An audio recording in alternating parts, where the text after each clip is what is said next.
Welcome to Luca is a billionaire, where the only thing I invest in is your answers. You have the machine powered down and the presser foot up. Good.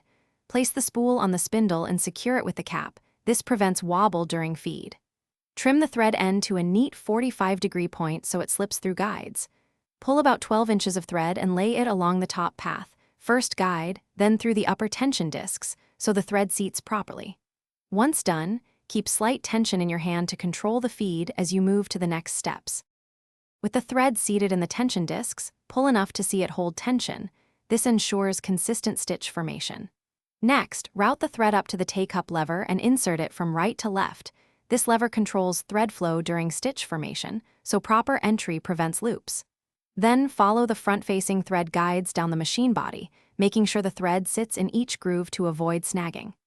Keep steady tension in your hand. When the needle is lowered, you lower the needle to its lowest point to align the eye with the thread path. This makes threading straightforward.